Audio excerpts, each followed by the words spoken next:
Hey Aaron, it's your Uncle David. You asked for my help in how to make challah bread. This is the recipe you sent me. I've never made challah bread before, but I decided I'm going to follow your recipe. I organized it and everything. Get all the ingredients out. I have my mise en place, everything out and organized as it should be. In reviewing the recipe that you gave me, I take issue with at least three of the steps in it. The first is they say to throw everything together in a mixing bowl and start mixing. That's not the way you should be doing it. You're using active dry yeast and you have to activate it in warm water, not 70-degree water, but 85 to 90-degree water. Throw it into a bowl with the warm water, throw in a pinch of sugar into it as well, and start stirring it up. Activate that yeast, dissolve the yeast in the water, and once you've done that, you're ready to go. And you can add the rest of the ingredients. When it comes to the flour, here's the other problem. 4.5 cups of bread flour plus more as needed. Now here is the problem with that. How much does 1 cup of bread flour weigh? If you were to do a Google search, you'd find amounts going from, 1 cup of bread flour, 120 grams. Others, Milk Street, 137. America's Test Kitchen, 156 grams. It all depends how you're scooping it up. This is why I hate recipes that deal with volume rather than weight. And when you're dealing with 4.5 cups of flour, and the difference in weight per cup could be as much as 35 grams per cup, that can lead to a difference of more than 100 grams of bread flour you're using in a recipe. It can lead to all kinds of inconsistent results. So that's problematic. So this is what I did. This is the consensus of opinion as to how you should measure bread flour or any kind of flour if you're going by volume. That is, fluff up the flour and then spoon that into your cup measure until it's overflowing, then shave off the top. And that constitutes 1 cup of bread flour. Now when I did that, it came to 126 grams of flour per cup. 4.5 cups, therefore, would be 567 grams. Now, they say you should mix that in with all the other ingredients on low speed for 4 minutes, and I did so. And the end result is supposed to be smooth but not sticky. Well, after 4 minutes, it was smooth, but it was still very sticky. So I began adding in 1 tablespoon at a time.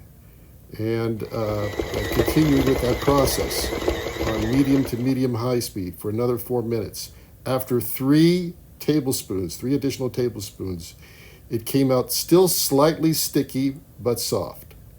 Those 3 extra tablespoons of flour, not teaspoons, tablespoons, brought the total weight up to 580 grams, and that is what I used. I then transferred the dough from the large mixing bowl to a smaller bowl, which I had coated in vegetable oil, and flipped the dough over so that it was coated on all sides. I then transferred it to another bowl, which had markings on it to indicate volume. And this is good because the recipe says, put this thing in a warm place until it has doubled in size, which should take about 1 hour. Well, what is warm? The hotter the temperature, the faster it's going to rise. The lower the temperature, the slower it's going to rise. I chose 78 degrees. That's the temperature at which I like to proof my bread. And I have a Broad and Taylor bread proofer. Set the temp to 78 degrees, punch that in, and check the time. It was 2:38 at the time. Came back in 1 hour, 3:40. Pulled it out, and sure enough, it had doubled in size. So that temp turned out to be perfect. But what if you don't want to spring for a Broad and Taylor proofer? What else can you do? First of all, ignore the 1 hour because it'll take 1 hour, it turns out, if it's 78 degrees. But if you're doing it on your countertop and it's 70 degrees, it might take 2 hours. So it's the amount of rise and not the time necessarily. Now, here's one thing that you can do if you don't want to spring for a bread proofer. take the container of dough and put it in your cold oven on a rack, close it up, and turn the oven light on. That will provide a bit of warmth for you to do this. Again, unless you're very good at eyeballing something and determining, oh, it has risen, it has doubled in size, I'd strongly recommend getting one of these measuring bowls to determine when your dough has doubled in size.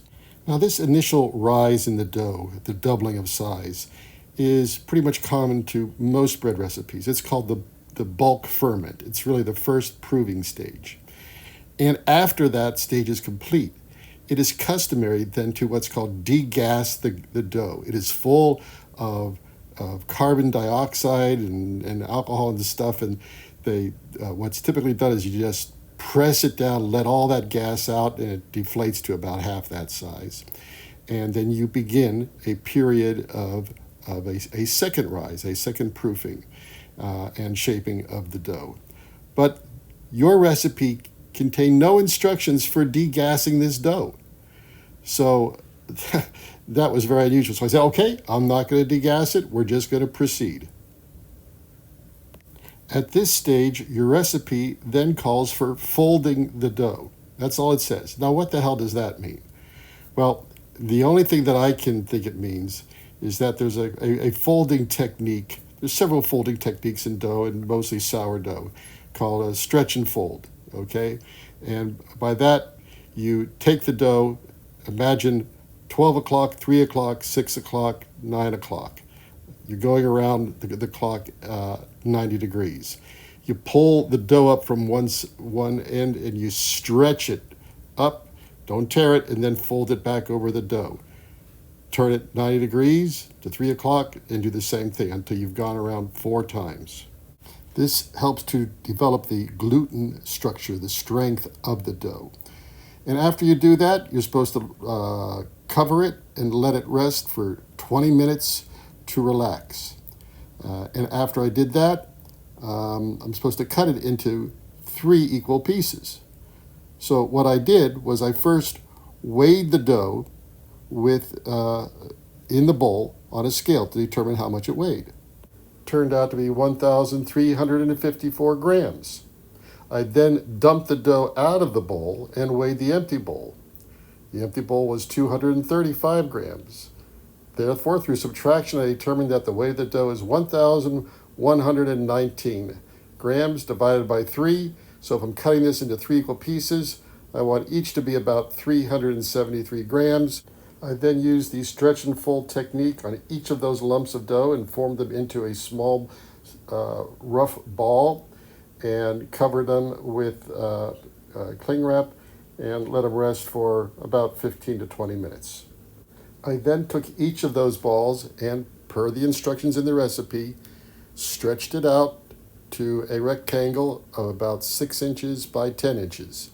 Now, when you try to do this, you might find that it's hard to get it to 10 inches or 6 inches. The dough keeps wanting to stretch back into shape. That's okay. Just let the dough sit there for 5-10 minutes, go back, stretch a little bit more, it'll give more. And if you still can't get it there, give it another few minutes and then do a stretch and fold until you've got 3 rectangles of dough, roughly 6 by 10 inches.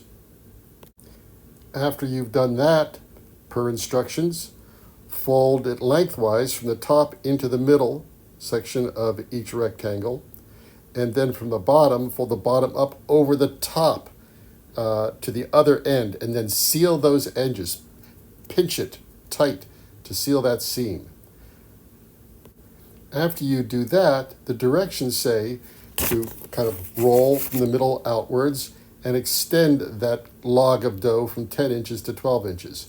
Well, I did that, but 12 inches, it was still a very, very thick roll. So I rolled it out to 18 inches. That was, I think, the better length for what I had here. If you had degassed the dough and it was smaller, maybe it would be different, but we're dealing with this big bubbly mass of dough here. So I decided to make each strand 18 inches long. And then I did the braiding. So here I have braided the dough per instructions. Here's this massive uh, braided loaf. I, I put it on parchment paper, and the parchment paper you might see is sitting on my pizza peel. And I covered it with egg wash and sprinkled a variety of seeds, poppy seeds and sunflower seeds and a variety of other seeds on it. Per instructions, I then let it proof uncovered for an additional hour, just sitting out there. Afterwards, I put another layer of egg wash on it and transferred it with my pizza peel to my preheated oven, 350 degrees, on a pizza stone or on a bread stone. And the instructions say that bake it for 25 to 30 minutes. I had to bake this thing for at least 35 minutes. It was so huge. And then when I saw it was getting golden brown, time to take it out. You want to probe it with your thermopen if you have one. You're looking for an internal temperature of at least 196 degrees Fahrenheit, preferably closer to 199 or 200. And then when you got that, it's done and time to take it out. Put it on a wire rack to cool for at least a couple hours. So here it is, done. What a monstrosity. Let's take a a long scan of this sucker.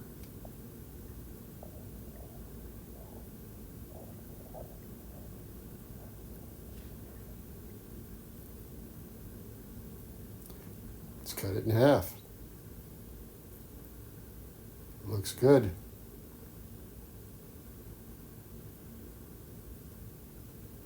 Okay, well, here's a piece of the challah bread, and very stretchy.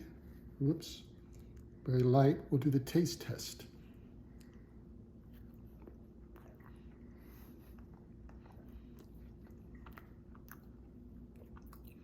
Actually quite delicious. That is a success.